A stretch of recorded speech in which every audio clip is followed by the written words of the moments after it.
Gokula tarone bandala mahite.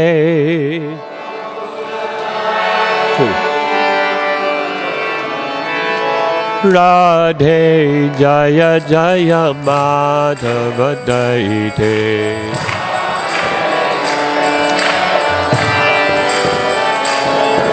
Radhe Jaya Jaya Madhava Daite.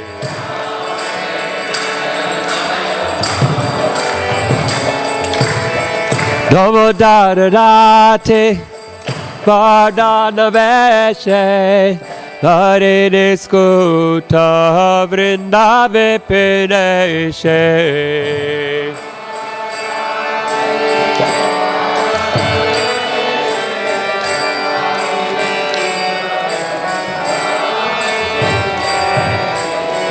Damodara Vardhana Veshe Hare Niskuta Vrindave Pineshe.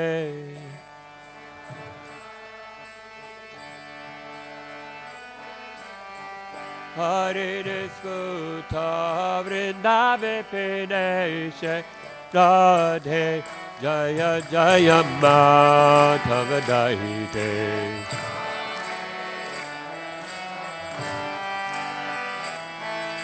Radhe Jaya Jaya Madhava Daite.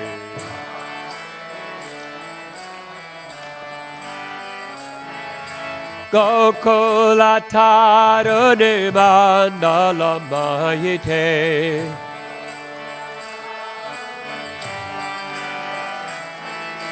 Gokula Tarune Mandala Mahite.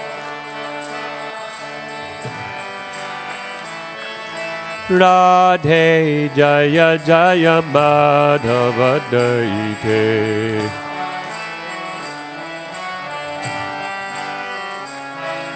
Radhe Jaya Jaya Madhava Daite.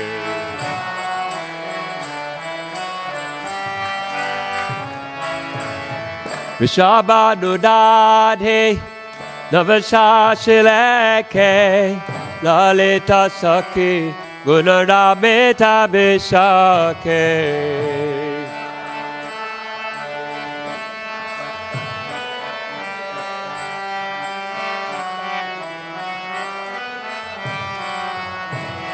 Vrishabhanudadhe Navashashileke Lalita Sakhi Gunarameta Vishake.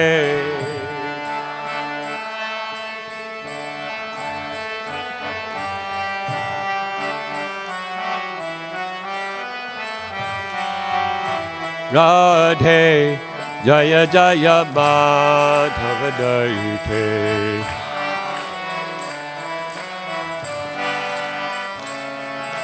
Radhe Jaya Jaya Madhava Daite.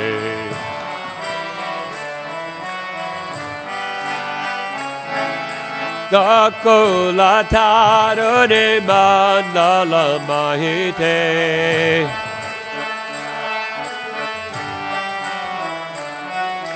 Gokula Tarune Mandala Mahite.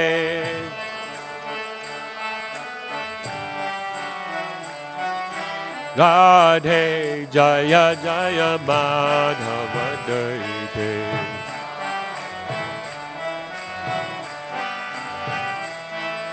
Radhe Jaya Jaya Madhava Daite.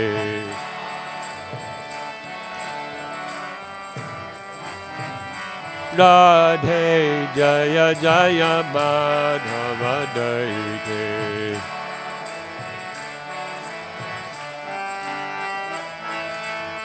Karunam Kurumai Karuna Parite Sanaka Sana Tanavanita Charite.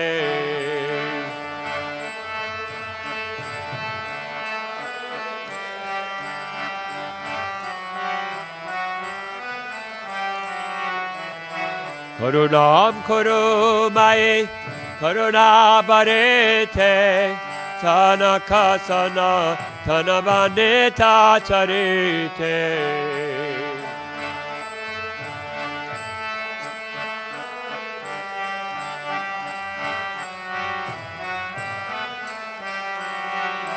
Radhe Jaya Jaya Madhava Daite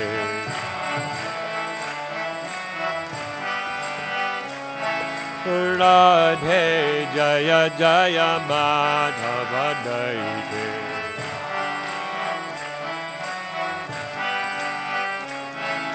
Gokula Tarune Mandala Mahite Gokula Tarune Mandala Mahite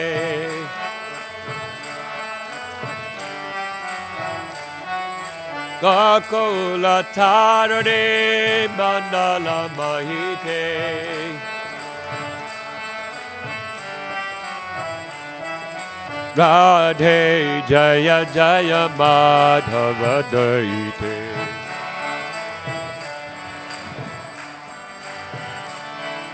Radhe Jaya Jaya Madhava Daite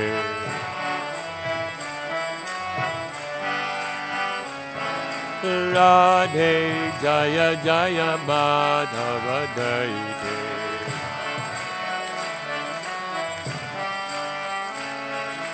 Jai Radhe Jai Radhe Radhe Jai Radhe Jai Shri Radhe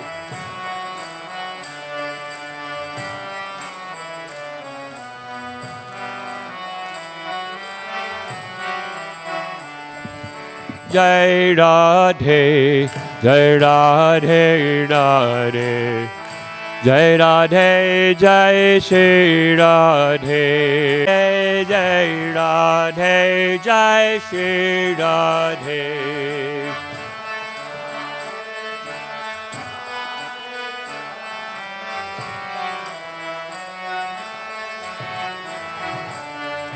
Jai Radhe Jai Radhe Radhe Jai Radhe Jai Shri Radhe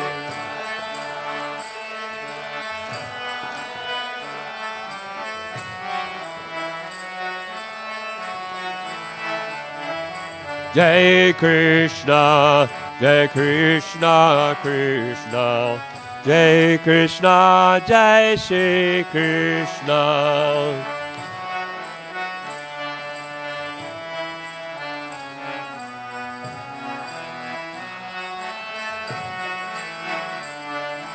Jai Krishna, Jai Krishna, Krishna, Jai Krishna, Jai Shri Krishna.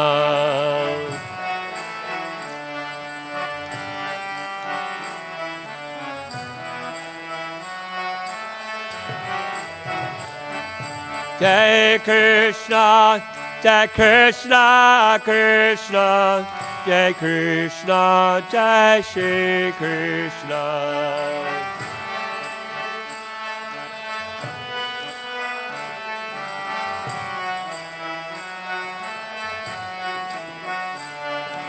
Jai Krishna, Jai Krishna, Krishna, Jai Krishna, Jai Shri Krishna.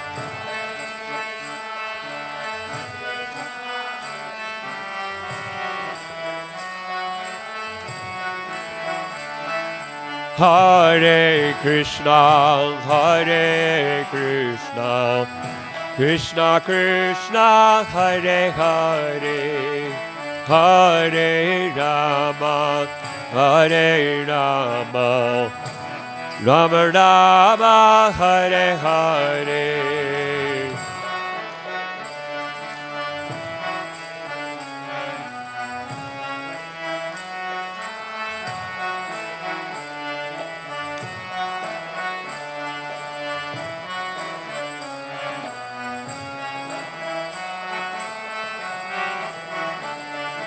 Hare Krishna, Krishna Krishna, Hare Hare, Hare Rama, Rama Rama, Hare Hare.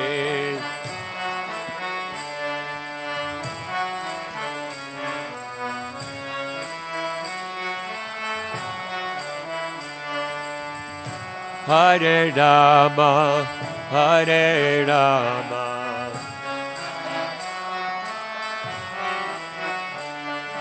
Hare Krishna, Krishna Krishna, Hare Hare, Hare Rama, Rama Rama, Hare Hare.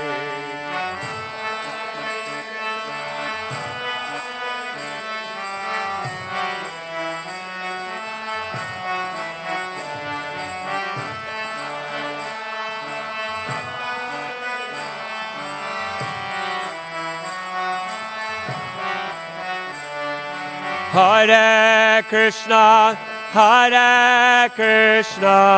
Krishna Krishna, Hare Hare, Hare Rama,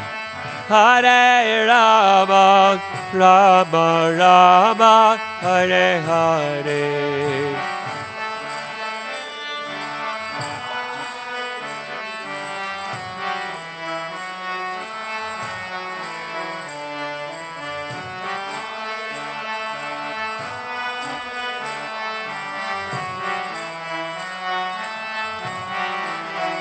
Hare Krishna, Krishna Krishna, Hare Hare, Hare Ram, Ram Ram, Hare Hare.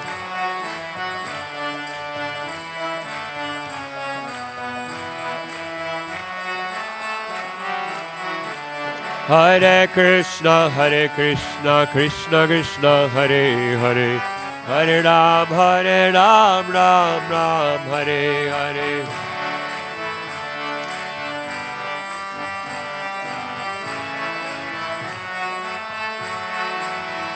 Hare Krishna, Krishna Krishna, Hare Hare, Hare Ram, Ram Ram, Hare Hare.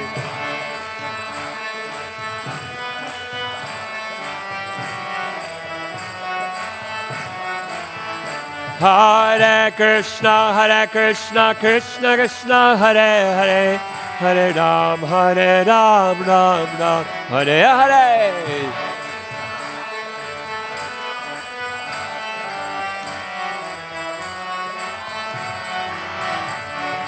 Jai Radhe, Jai Radhe, Radhe, Jai Radhe, Jai Shri Radhe.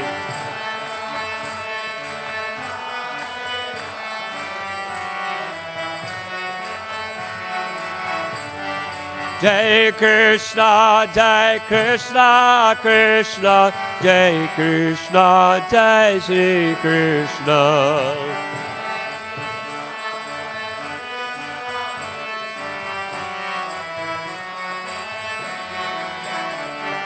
Jai Krishna, Krishna, Jai Krishna, Jai Shri Krishna.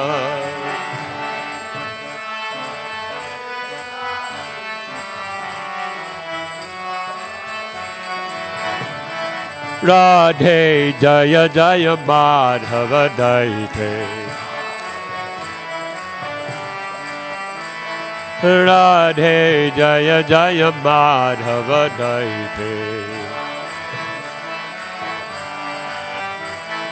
Gokula Tarare Mandala Mahite.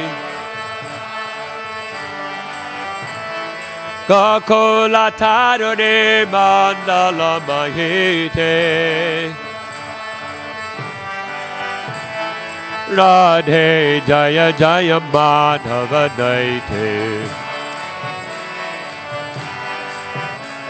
Radhe Jaya Jaya Madhava Daite. Jaya Radha Giridhari Radha Giridhari Radhe.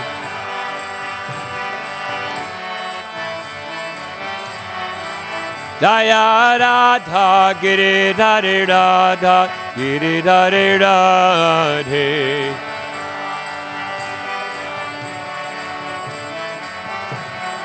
Jaya Radha Giridhari Radha Giridhari Radhe.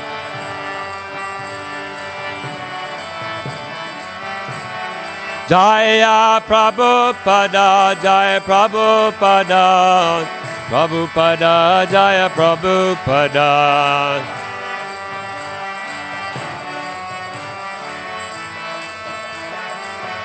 Jai Jai Prabhupada, Prabhupada, Prabhupada, Jai Jai Prabhupada.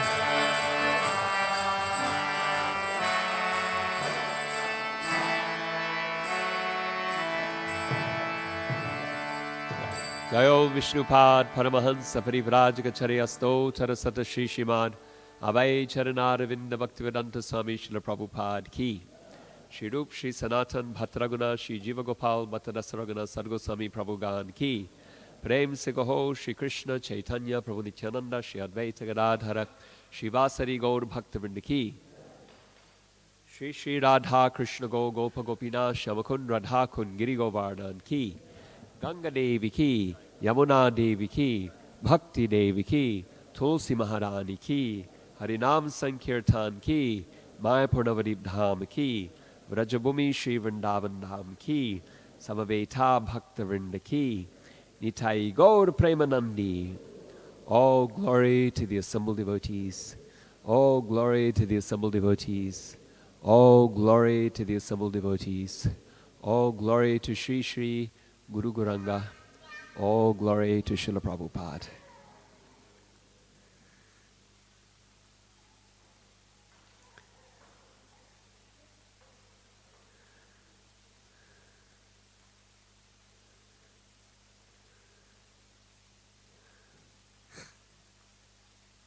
So, as stated, we are speaking some topics in preparation for Srimati Radharani's appearance day. It will be celebrated here in Auckland, New Zealand on Wednesday, just a few days away, Wednesday the 7th, I believe. And so leading up to that, we are taking the opportunity to glorify Wednesday the 11th. We're taking the opportunity to glorify Srimati Radharani. Yesterday we spoke about Brahmar Gita. That is Radharani's song to the bumblebee, very beautifully depicted on the ceiling here in Radha Giridhari's temple. Today we will broach another topic, and that is the meeting between Krishna and the residents of Vrindavan, and more specifically between Krishna and Srimati Radharani in Kurukshetra. Kurukshetra, famous of course for the speaking of the Bhagavad Gita. The battlefield of Kurukshetra is the setting for the speaking of Krishna speaking the Bhagavad Gita to Arjuna. Prior to that, there are other activities that have taken place there that have made this place famous and that have led to this place being seen as a place of dharma. Therefore, the Bhagavad Gita opens, first verse of the Bhagavad Gita,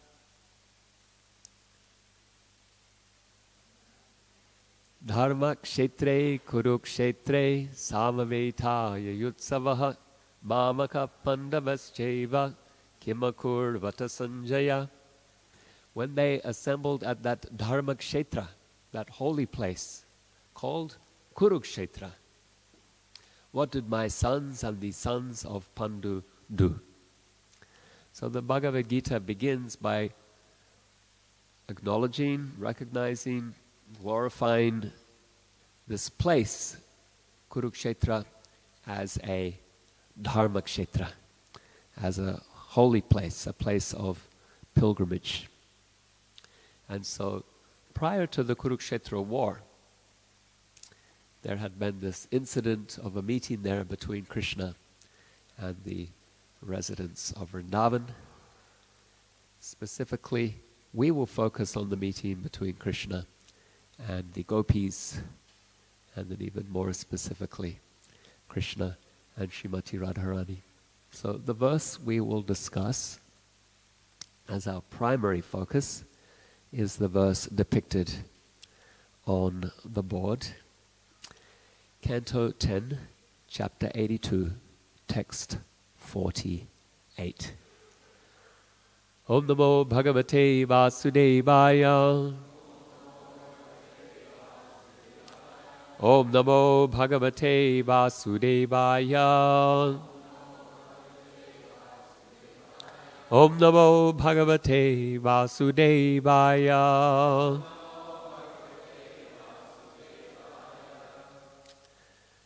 Ahuschate nalinanava pararavindam.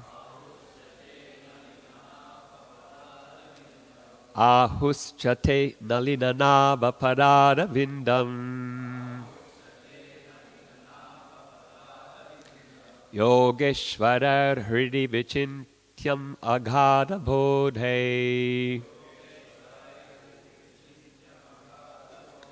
Yogeshwarar hridi vichintyam aghada bodhe. Samsara kupa patito taranavalamvam. Samsara kupa patito taranavalamvam. Yeham jusham apimanas yudiyat sadana. Yeham jusam apimanas yudiyat sadana.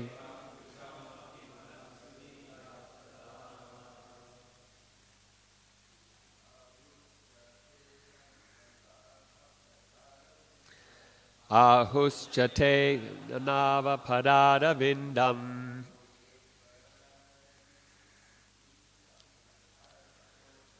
Yogeshwara hridi vichintya magada bodhe.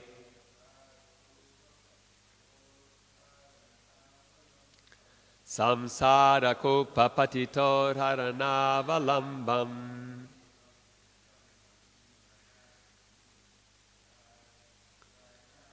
Yeham jusam apimanas yudiyat sadana.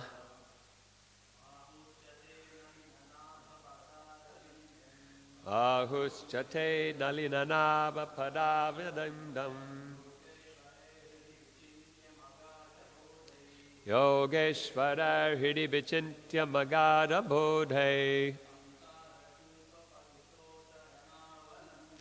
Samsara kupa patito taranavalamvam.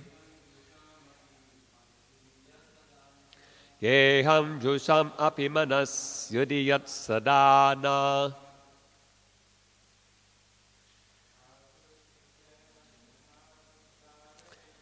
Ahuschate nalinanava padaravindam. Yogeshwara hridi vichintya magada bodhe. Samsara kupa patito taranavalamvam. Yeham yusham apimanas yudiyat sadana. Ladies.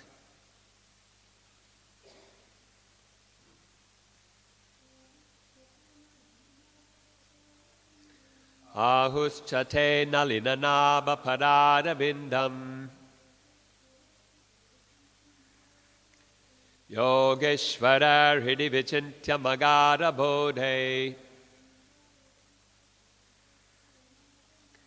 Samsara kupa patito taranavalamvam.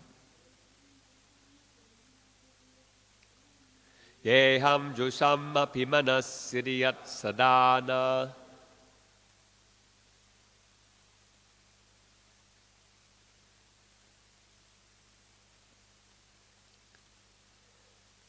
Translation.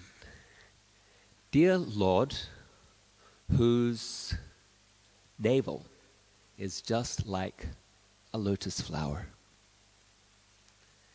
The gopis are speaking. Your lotus feet are the only shelter for those who have fallen in the deep well of material existence. Your feet are worshipped and meditated upon by great mystic yogis and highly learned philosophers. We wish that these lotus feet may be awakened within our hearts, although we are only ordinary persons engaged in household affairs. Purport. The translation and word meanings for this verse are taken from Srila Prabhupada's English rendering of Sri Chaitanya Charitamrita Madhya 181, where this verse is quoted. Revealing the jealous mood of the in which the gopis spoke these deceptively reverential words, Srila Vishwanath Chakravarti Thakur gives their statements as follows.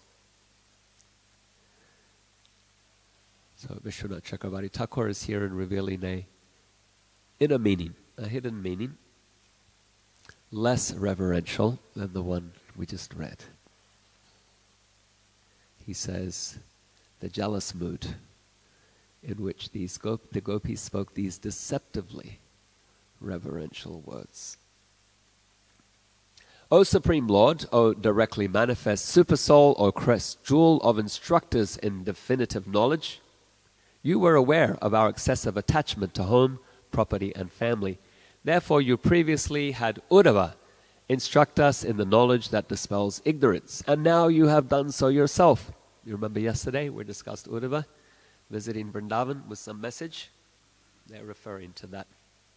Previously, you sent Uddhava to give us similar instructions. Now you yourself are giving them to us. In this way, you have purified our hearts of contamination, and as a result, we understand your pure love for us, free from any motivation other than assuring our liberation. But we are only unintelligent cowherd girls. How can this knowledge remain fixed in our hearts? We cannot even meditate steadily on your feet, the focus of the realization for great souls like Lord Brahma. Please be merciful to us and somehow make it possible for us to concentrate on you, even a little. We are still suffering the reactions of our fruitive work. So how can we meditate on you, the goal of great yogis? Such yogis are immensely wise, but we are mere feeble-minded women. Please do something to get us out of this deep well of miserable life. Comments continue. Pure devotees are never motivated by the desire for material elevation or spiritual liberation. Even if the Lord offers such benedictions, the devotees often refuse to accept them. As stated by Krishna in the 11th canto of the Bhagavatam, 11:20-34. I'll just read the translation. Because my devotees possess saintly behavior and deep intelligence, they completely dedicate themselves to me and do not desire anything besides me. Even if I offer them liberation from birth and death, they do not accept it. It is quite appropriate, therefore, that the gopis respond with a trace of jealous anger before Krishna's attempt at teaching them. Jealous anger to Krishna's attempt at teaching them Jnana Yoga. Thus, according to Vishwanath Chakravarti Thakur, the words the gopis speak in this verse may be interpreted as follows. O sun who directly destroys the darkness of ignorance, we are scorched by the sun rays of this philosophical knowledge. We are chakora birds who can subsist only on the moonlight radiating from your beautiful face. Please come back to Vrindavan with us, and in this way bring us back to life. And if he says, then come to Dvaraka, there we will enjoy together. They reply that Sri Vrindavan is their home, and they are too attached to it for them to take up residence anywhere else. Only there, the gopis imply, can Krishna attract them by wearing a peacock feather in his turban and playing enchanting music with his flute. Only by his appearing again in Vrindavan can the gopis be saved, not by any other kind of meditation upon him or the theoretical knowledge of the self. Om Gyantimirandasya Gyananjana Shalakaya Chakshurunmilitam Jaina Tasmai Shri Guruve Namaha Vanchakalpatarubhyascha Kripa Sindhubhya Evacha Patitanam Pavanebhyo Vaishnavebhyo Namo Namaha. Wonderful to be with you, to be discussing the glories of the gopis, their words here on in this place leading up to Srimati Radharani's appearance day, Radhastami. This place being New Varshana. Varshana is the place where Srimati Radharani resides. Varshana means a place where there reigns happiness. Varshana, a reign of joy. And this is New Varshana, the reign of joy that is there in Brajbhumi, Sri Vrindavan Dham. It has also come to this place. What is that reign of joy? It is the merciful glance of Sri Sri Radha and Giridhari. Their glance upon us awakens this reign of joy within our lives, this reign of happiness. So that Dham, Varshana Dham, is extended here also to New Varshana Dham. The Dham is a place where Krishna's pastimes are performed. And when the deities are served with dedication and commitment, then Krishna reciprocates by being present and performing his pastimes here. When I was a child and this temple was being built, there was a lot of anxiety. When will the temple ever be built or completed? It took many years. And I remember one dream that I had. I peeked through the construction and I saw Radha Giridhari on the altar dancing. They were still living up there at the front of the farm, but they revealed to me because of their mercy, not because of any qualification, they revealed to me that their pastimes will be performed here. They will be dancing upon this altar.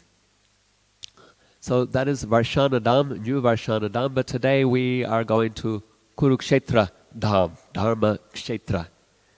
Why Kurukshetra? What has it to do with Radha or Radhastami?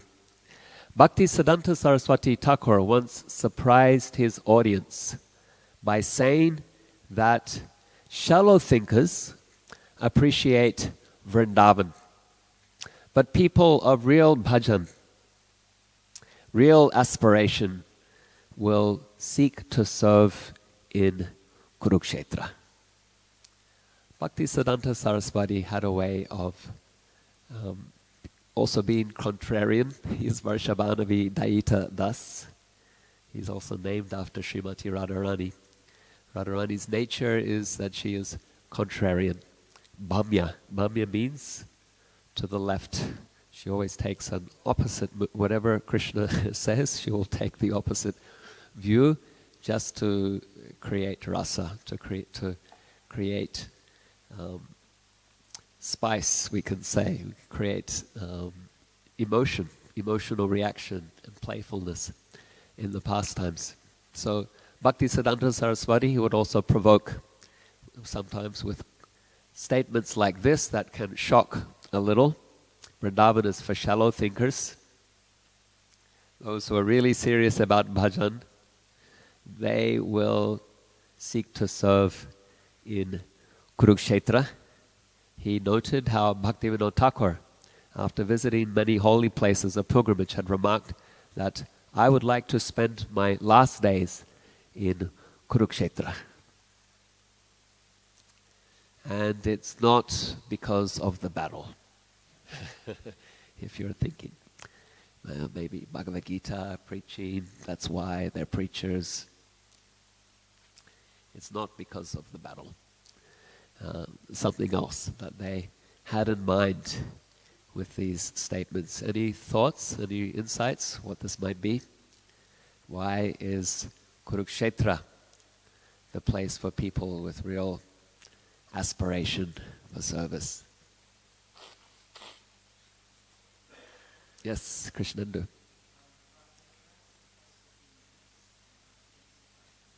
Yeah, because it is a place of very intense separation, a place of very intense viraha, even more intense than in Vrindavan. In Vrindavan there is viraha and there is sambhog. Vipralamba, sambhog. This creates dynamic in the pastimes. Meetings and separations. Meetings, separation. And this dynamic makes the pastimes always very exciting and dynamic. Even our Mahamantra, we say Hare Krishna, Radha and Krishna are meeting. And then we say Krishna, Krishna. He's on his own. Hare, Hare. And she is on her own. And then we say Hare Rama, and again they are brought together. So this Sambhog and Vipralamba, or union and separation, it creates dynamic in the pastimes. And Viraha, specifically therefore, is glorified by the devotees. Those who are, what did he say? Those with real aspiration to serve.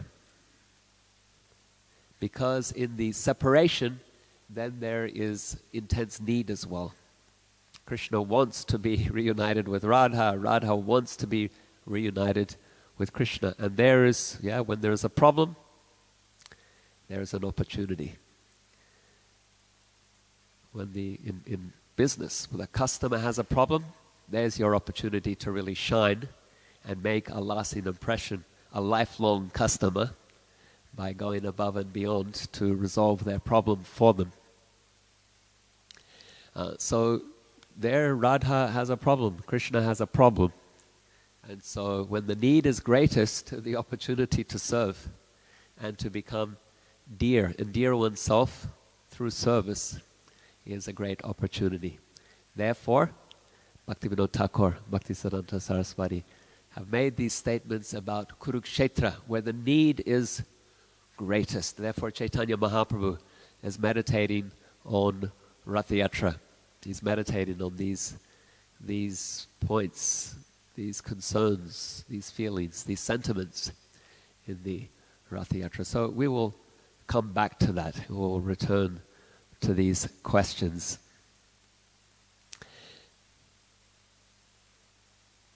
Sukadeva Goswami says that the gopis spoke this verse.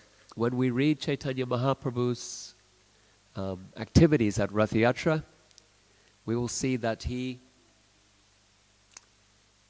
speaks this verse in the voice of Srimati Radharani. He meditates on this verse. He expands on it in the voice of Srimati Radharani, expressing Radharani's concerns and feelings and needs. It gives us a sense that this verse is spoken by Srimati Radharani herself. But to understand this verse more deeply, we need more context. And so we can reflect on this chapter as a whole. This verse is the final verse in chapter 82 of the 10th canto of the Bhagavatam. So verse 48, there are 47 verses that precede it that provide the context for this response. And that context involves the Yadus, Krishna's family and associates in Dwaraka, deciding to go to Kurukshetra. It involves the Brajbasis also deciding to go to Kurukshetra at the same time. And then that sets up a context where Krishna meets with the gopis. And so we can discuss all of that, and then how Chaitanya Mahaprabhu explores this. He goes deep into this verse and brings out its subtle meanings. So let's begin with that journey then. Once, while Krishna was living in Dwaraka, there was to be a solar eclipse. And the eclipses in Vedic culture are considered inauspicious. A few months ago, there was a solar eclipse that was seen across North America, Europe possibly, I'm not sure. I don't know if you saw it here, because different parts of the world. And so people were traveling from different parts of North America to be in the line of the eclipse so that they could see it. In Vedic culture, they also travel because if the line of the eclipse is such that it will be passing over them, but not to see it, but to be in a holy place during the period of the eclipse passing by, to mitigate the negative, inauspicious effect. So I was in New York when the eclipse passed by, and everyone came out onto the streets, looking up. They had special glasses to to see the eclipse. I saw one man. I was passing on my way home. I saw one man. He had 3 pairs of sunglasses. He was trying to. I said, "Does that work for you?" He says, "No, I can't see anything." They need special glasses actually to be able to see it properly. So the Yadus, they make their way to this Dharma Kshetra called Kurukshetra to take shelter during the time of the total eclipse. Again, why Kurukshetra? It was a holy place, and specifically Sukadeva Goswami mentions how previously Parashuram, an incarnation of Krishna, had performed sacrifices there. Parashuram, he is a Brahmana, Bhargava, but then he is acting like a Kshatriya. With his axe, he's punishing the miscreant kings.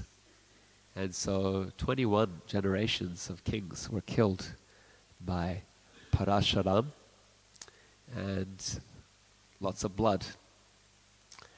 And so he, acting as an ordinary person, he wanted to atone. And he performed sacrifices at Kurukshetra.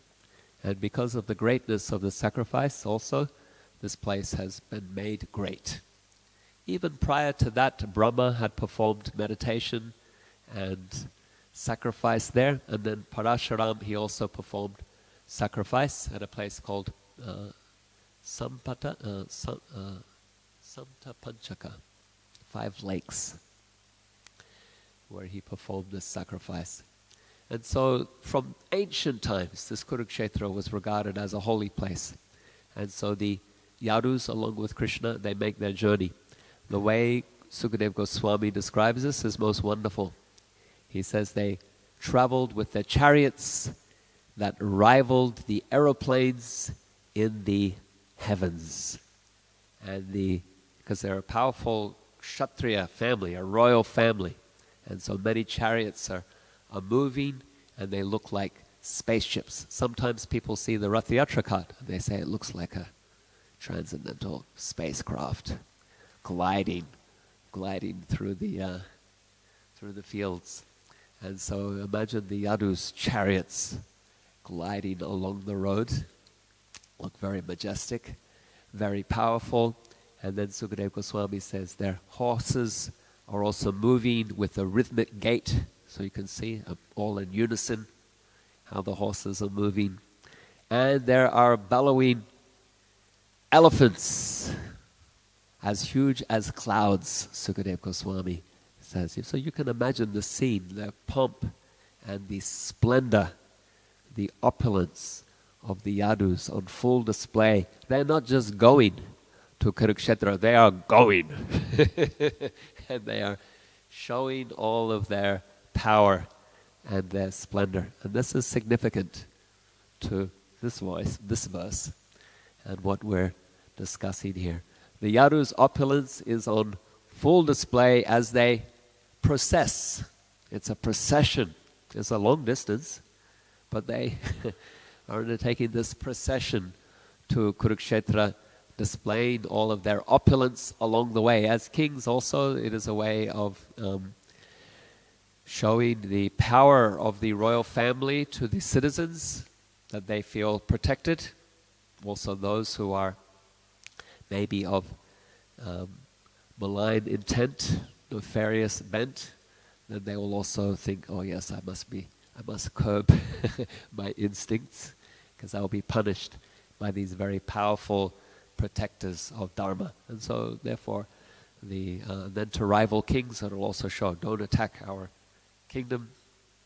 So like this, it is important for the Kshatriyas to display their wealth and opulence. They are dressed divinely. Sukadeva Goswami says they look like demigods flying through the sky. And they finally reach Kurukshetra. They take ceremonial baths. They give charity, great opulence and charity to the brahmanas. Their charity included cows bedecked with garments and flower garlands and gold necklaces. And while they made these offerings, they said, Krishna no bhaktir astaviti. Sukadeva Goswami tells us, they said, may we be granted with devotion to Krishna. So this is what distinguishes Karmakanda from Bhakti. Karmakanda, they will perform some ritual, they'll say, may I become powerful and opulent, may I get a good birth, may I achieve all material opulence, and may I have a good material situation. But here, subtle distinction, similar type of activity. Coming to a holy place, bathing, giving charity, but they're saying, Krishna no bhaktir astaviti. May we be blessed with devotion for Krishna. While the Yadavas are settling in, then they see other kings are also arriving. So you can think, who are the other kings that are in India at that time? Arriving are Bhishma and Drona, and even the blind king Dhritarashtra. He has made the journey, along with his wife Gandhari. Then there are the Pandavas, they also arrive.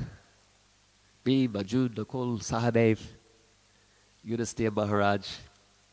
Then there are, along with their Draupadi, their mother Kunti also comes. So it is a very significant event. All the great kings of the earth, in fact, have the same idea. Let's go to Kurukshetra during the time of this eclipse. So we can think, just reflect here about the significance of holy places. They bring us together. They create Sangha. They create association. Festivals like Janmashtami and Radhastami and Rath Yatra. They bring us together.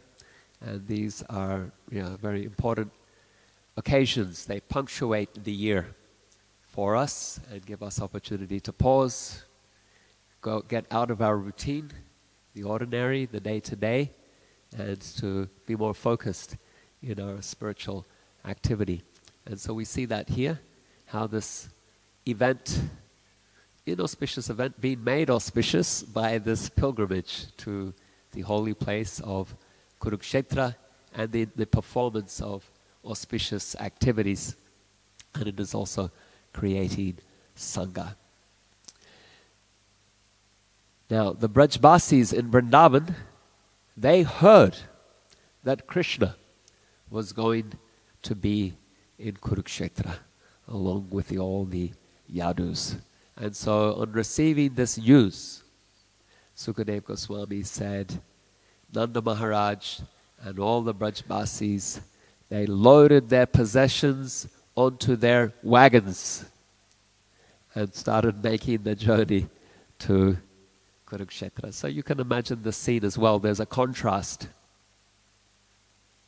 between the journey of the Yarus with their chariots that look like vimanas, space vehicles, with all of their soldiers and their horses moving with a synchronized gait. elephants that look like clouds. And then there are these villages. They are coming with their wagons, bullock carts. And they will be singing folk songs. They will be singing about Krishna. But they are village people. Nanda Maharaj is described as a king, but he's the king of the cowherds.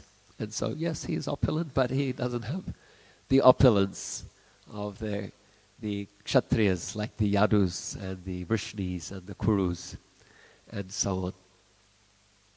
And so the Brajbasis, they arrive in Kurukshetra, and it is a happy meeting of friends. There is a kinship between the Brajbasis and specifically the Yadus, because the Yadus traditionally, historically, they don't live in Dwarka, they live in Mathura. Yeah, thank you. I don't know who said that, but that is the correct answer. They live in Mathura. So Mathura is right next to Vrindavan. Basically, they are the kings of the Brajbasis, and they have close connections. Nanda Maharaj often has to go to Mathura for business, we can say. He has to go to the city. He'll bring tribute for the king. At one point it was Kamsa, otherwise Ugrasen Maharaj. But that is a historical relationship that is there between the Brajbasis and the village people and the Yadus residing in Mathura. Of course, here they're coming from Dwarka. Why? Because they had to move. Krishna moved them to protect them from Jarasandha and others who were attacking Mathura. And so after 18 attacks from Jarasandha, and then combined with another attack by Kalyavana, then Krishna said, okay, let's just move everyone. He created a city in the sea, that is Dwaraka. Otherwise, the Yadus, they reside in Mathura. So there are relationships. They know each other. When the Brajbasis arrive at Kurukshetra, the Yadus are very happy to receive them and greet them. People are crying tears of affection. They're embracing one another. Nanda Maharaj, he's received warmly in the embrace of Vasudeva. They are friends. When we read Bhagavatam, we learn how Vasudeva he's been told by Krishna to leave him in the home of Nanda. But even so, prior to that, they were close friends. And Nanda Maharaj had been received counsel from Vasudeva. You quickly go back to Vrindavan. There are bad things happening. You go back and look after your son, my son. You look after your son. And so when they met at Kurukshetra, this is a very happy reunion. Vasudeva embracing Nanda Maharaj, Devaki embracing Yasoda, and they thank them. Thank you so much. You looked after our boy when we were in jail. You raised him as your own. They're crying tears of love and affection. What about Krishna and Balaram meeting Nanda and Yasoda again? They have been raised in Vrindavan by these most loving parents, Nanda and Yasoda. Now they haven't seen them for quite some years. They're living in distant Dvaraka. So there's this reunion. Mother Yasoda, Nanda Maharaj embracing Krishna.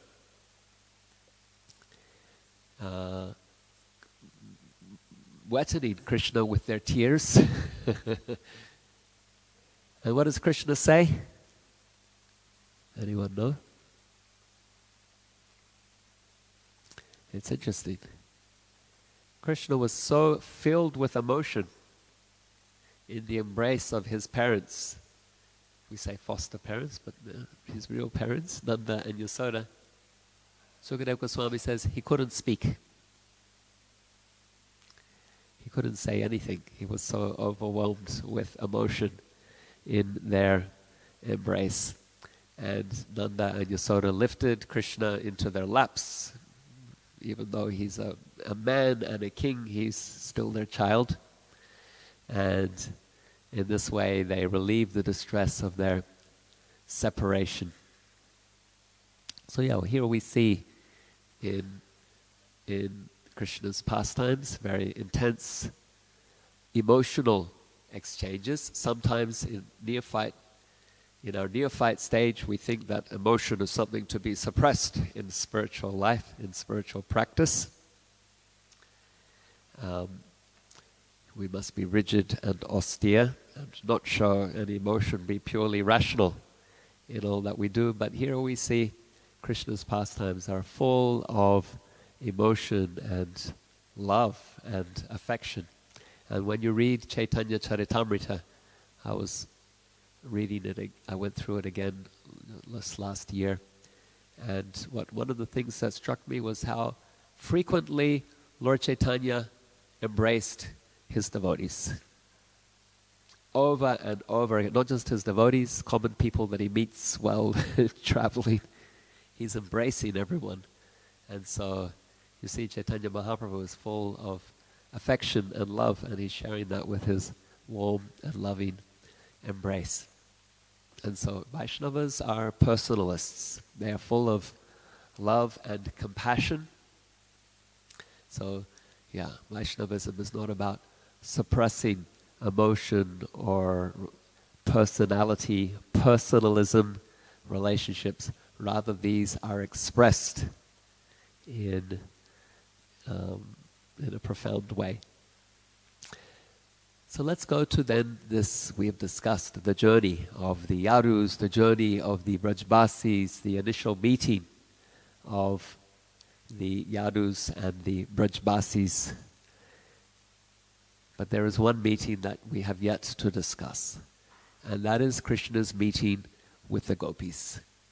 They see Krishna from afar,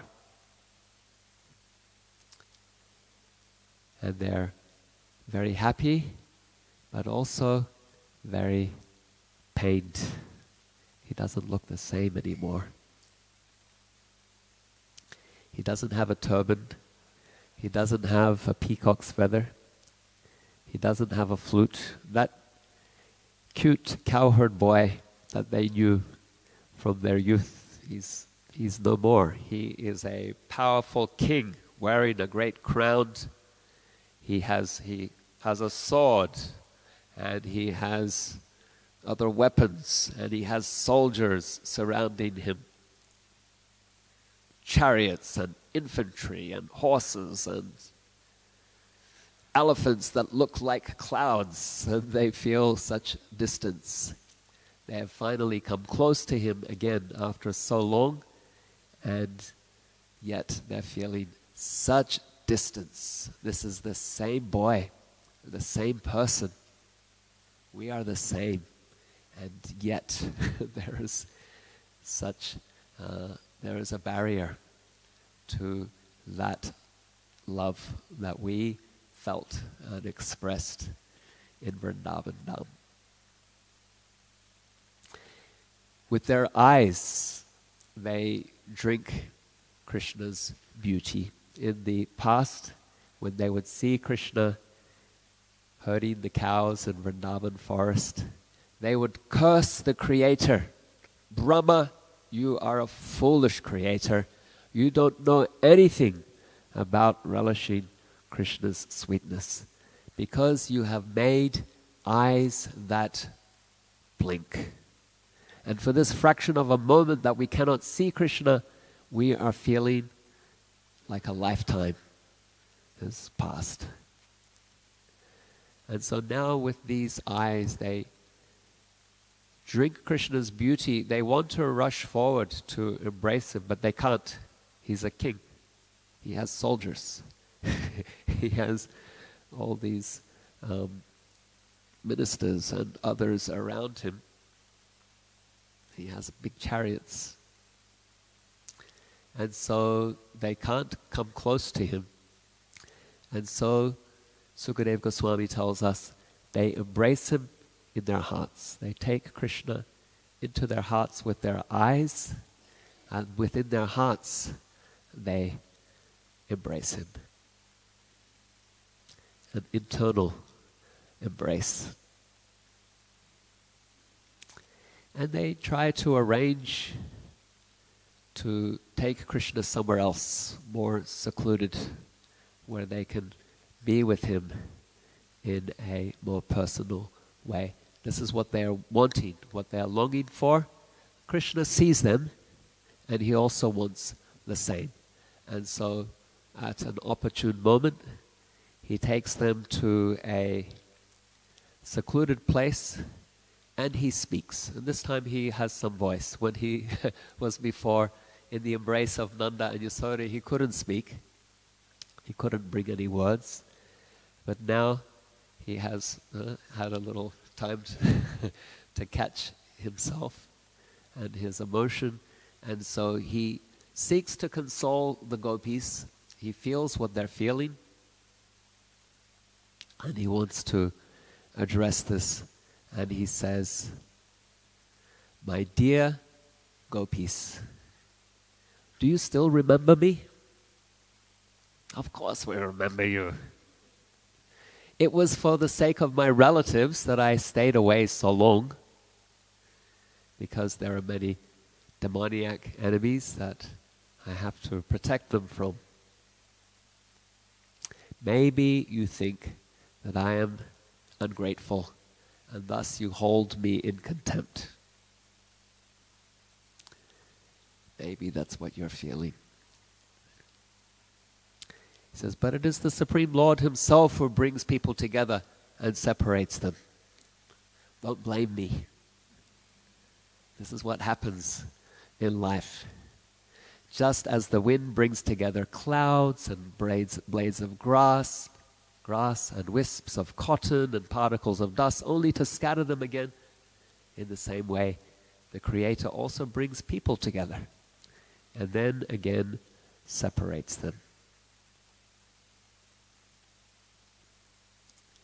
He tries to console them further. He says, "Actually, I am present everywhere. I am, as the Supreme Lord, I am in all things and all beings. And yogis, they're able to perceive me and always experience my presence in all things and all beings. Dear gopis, I am the beginning and end of all created beings. I exist within and without them. In this way, if you meditate on me, you will always feel my presence and never be separated from me." So this is Krishna's way of trying to console, alleviate the pain of separation in the hearts of the gopis. And then we have their reply. We discussed it, we chanted it today. "Ahuschate nalinanama padada vindam Yogeshvara hridi vichintya magada bodham Samsara kuppapatito taranavalambbam Geham jusam apimanas yudiyat sadana." O Lord, whose navel is like a lotus flower, your lotus feet are the only shelter for those who have fallen into the well of material existence. They're always meditated on by great mystic yogis. We wish that we may also always keep your feet within our hearts, because although we are just ordinary people engaged in household affairs.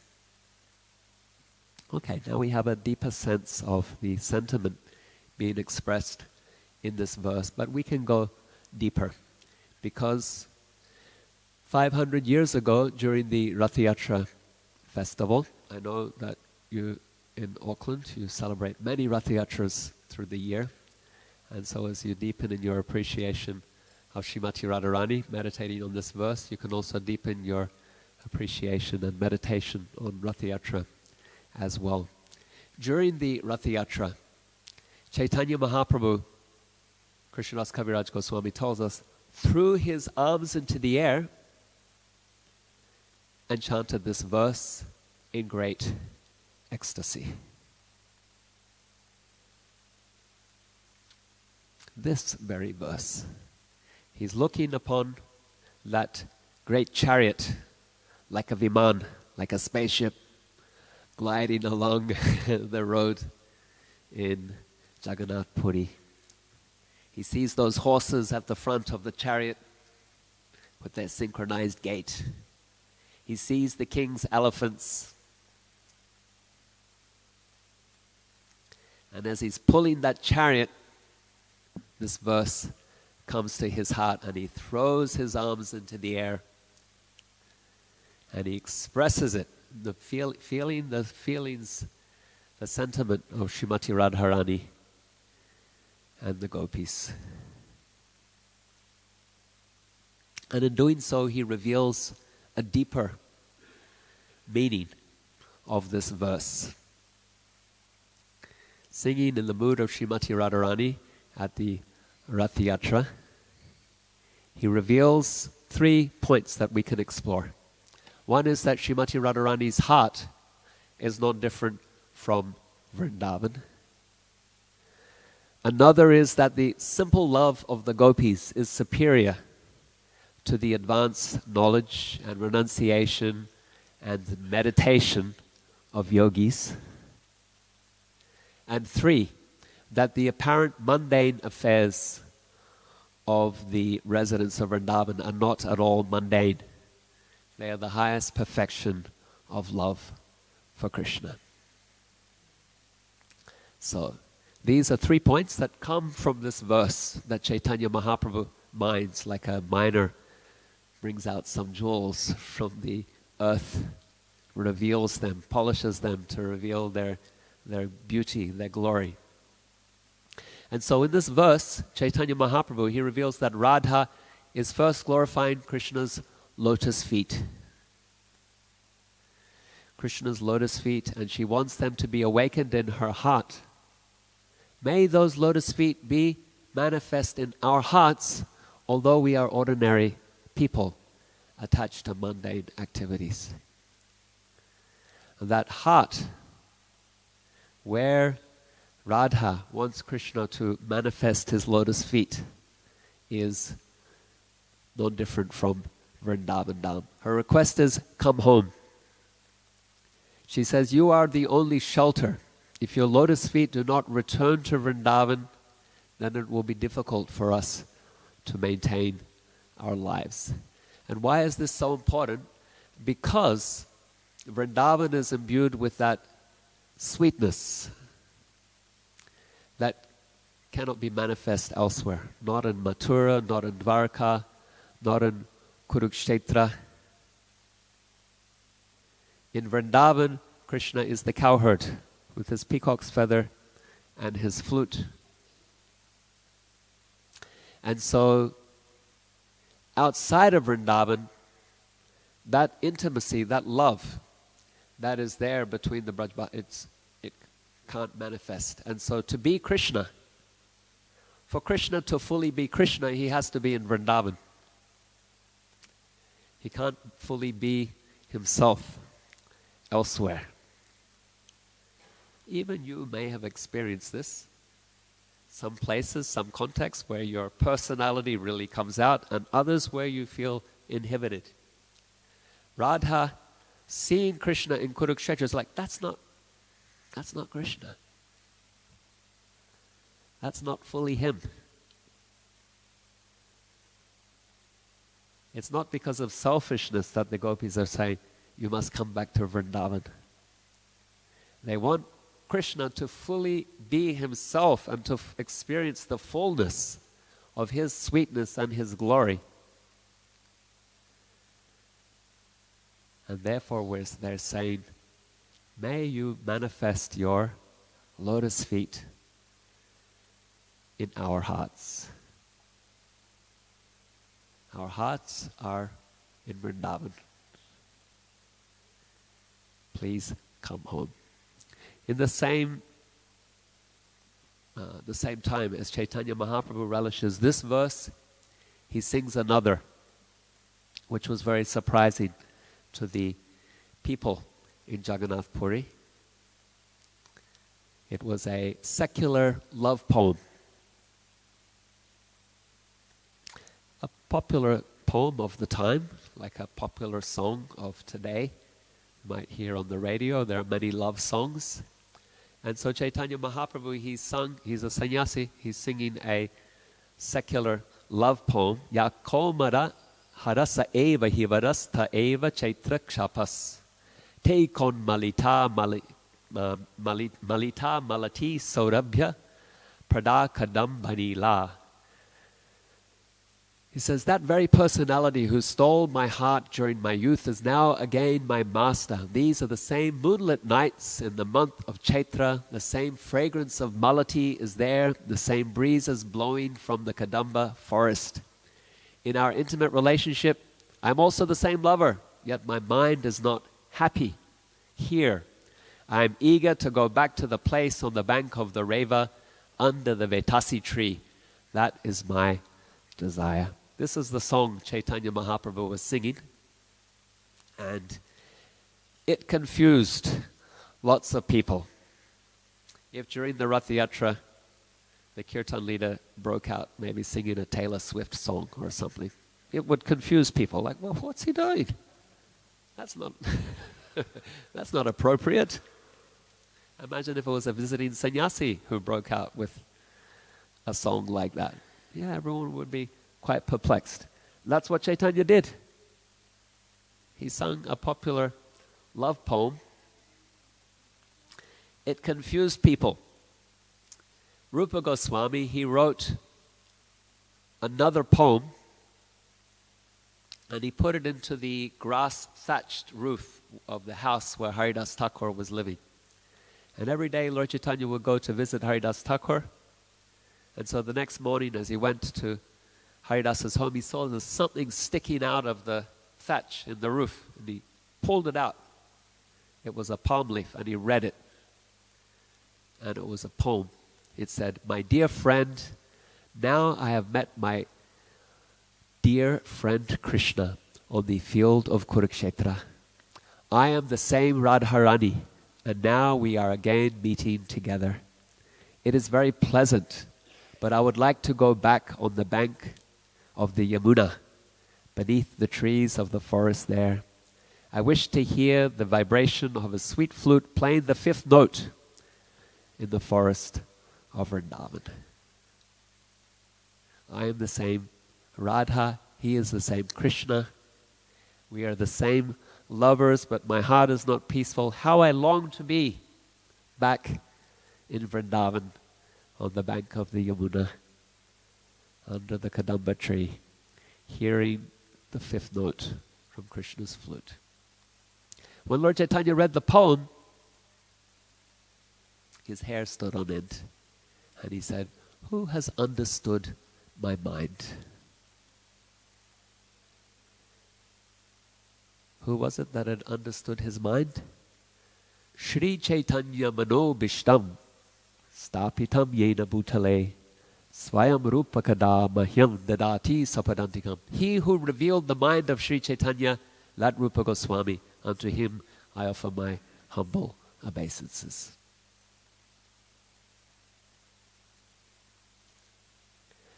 So, Radharani is saying, my heart is Vrindavan. I need Krishna to come back to Vrindavan. The second point was that the simple love of Radha and the gopis is superior to the advanced knowledge, renunciation and meditation of the yogis. Chaitanya Mahaprabhu, he says, because they mentioned, you are speaking advanced philosophy, that we are just simple people. Your feet are worshipped and meditated upon by great mystic yogis and learned philosophers. We just wish that you would come back to Vrindavan. And so Radharani says from Chaitanya Mahaprabhu, exploring the meaning of this verse, he says, in the past you sent Uddhava to teach us jnana, speculative knowledge, knowledge about mystic yoga and meditation. Now you yourself are speaking the same things. But my heart is Vrindavan, and I will not accept Jnana Yoga, Dhyana Yoga. I just want your love. So that is the glory of Radha and the gopis. They reject that which is aspired for by great mystics and yogis. So we don't want that.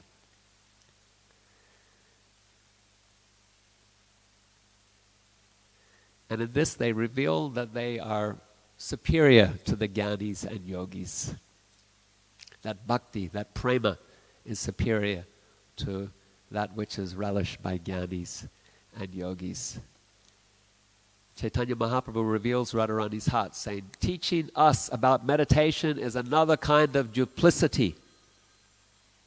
When you instructed us to undergo mystic yoga, we were not satisfied. On the contrary, we become more angry with you. And that is one of Radharani's characteristics. She becomes angry with Krishna. Who can become angry with Krishna? Radha can. She tells him off.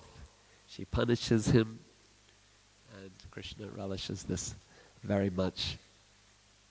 Her anger is most pleasing, particularly her jealous, possessive anger. Because you are mine, I have a right to be angry with you. That's how Radharani's feeling. No one else can attract or please or control Krishna in this way.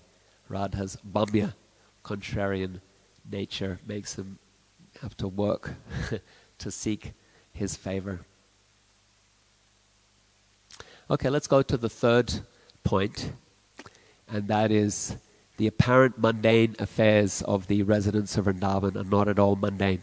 They conclude, Radharani concludes here by saying, we are just simple, what do we say? We wish, although we are just ordinary persons engaged in mundane household affairs. So Chaitanya Mahaprabhu explores this.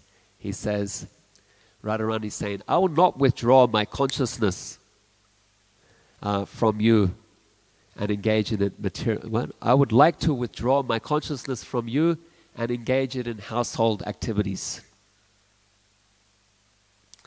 Because even though I try, I can't stop thinking about you. Your instructions for us to meditate on you are ludicrous. We can't stop meditating on you. We can't stop thinking about you. There are descriptions about Radharani sometimes becoming angry with Krishna, and then she refuses to see him.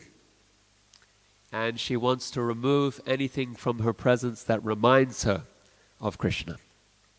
So she always wears a bluish sari. She likes to wear the blue sari. It reminds her of Krishna. But when she's angry, it's like, take this blue sari away. I don't want to see it. It reminds me of him.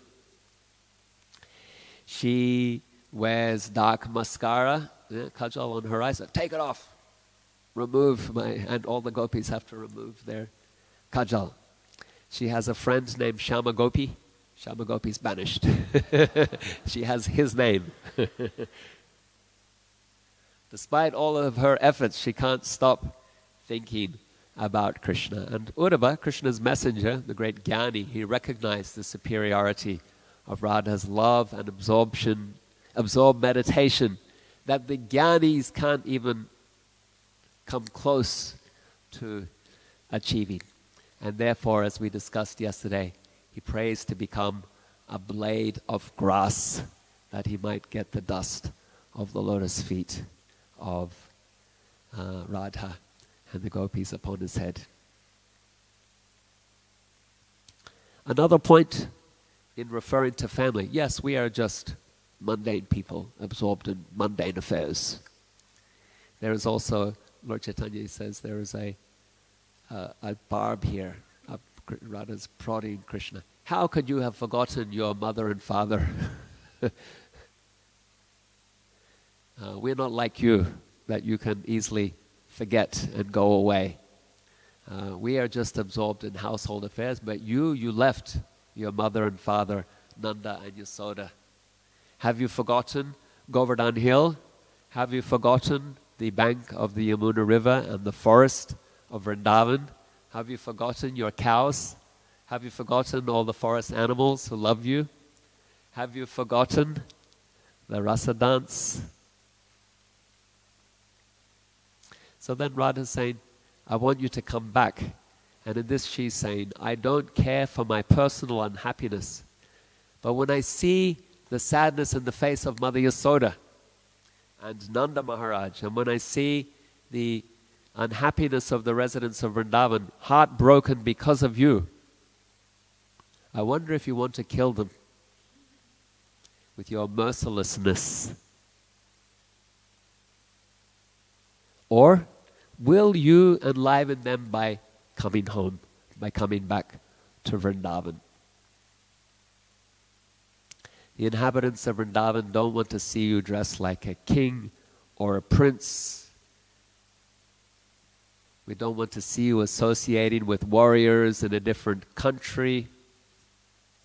We want you to return to Vrindavan to revive our lives. So what will be your decision? And so these are some of the points that Chaitanya Mahaprabhu brings out in meditating on this verse, and in doing so reveals to us something of the heart of Srimati Radharani, and gives us also a hint of why that is so.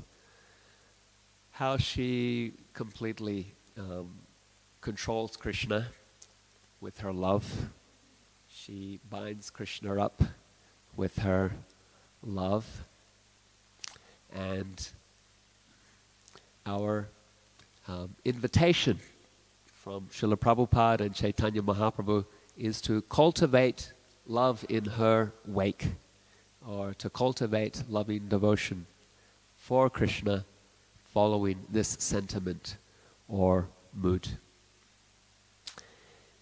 And in all of this, Bhaktisiddhanta Saraswati and Bhaktivinoda Thakur are hinting us or prodding us to look into these things and to explore these things by provocatively saying that Vrindavan is for shallow thinkers, that real bhajan can be performed in Kurukshetra. If you focus your attention there for a little while, if you bring your attention, your meditation, your interest to this place called Kurukshetra for a little while, you'll understand, what will be revealed to you is most profound and most wonderful. So this verse is very, very significant.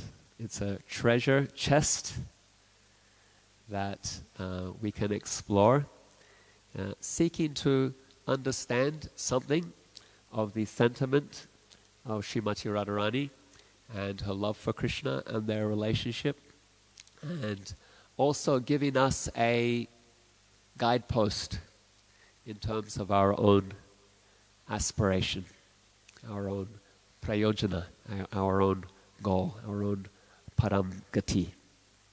And when we dance in the Rath Yatra in particular, may these sentiments and thoughts and meditations come to your mind and heart. But not only Rath Yatra, Radhastami, these sentiments and feelings might come to your mind and heart. But then these days of Rath Yatra or Radhastami, they are supposed to trigger us to be more alert, more conscious, so that every day these thoughts and sentiments and feelings can be in our minds and hearts. And as we see the deity, as we discuss with devotees, and as we engage in kirtan and japa, in chanting the Mahamantra. Hare Krishna, Krishna Krishna, Hare Hare, Hare Rama, Rama Rama, Hare Hare. Shrimati Radharani ki jai, Shri Radhastami Mahotsav ki jai, Shri Shri Radha Giridhari ki jai, Srila Prabhupada ki jai, Shri Shri Gauritai ki jai, Nitai Gaur Premanandi Haribol. So I recognize I'm over time, so I won't take questions or comments, but if you want to speak to me afterwards, I'll stay around for a little bit and I'll address anything that you might want to ask. Thank you very much. Hare Krishna.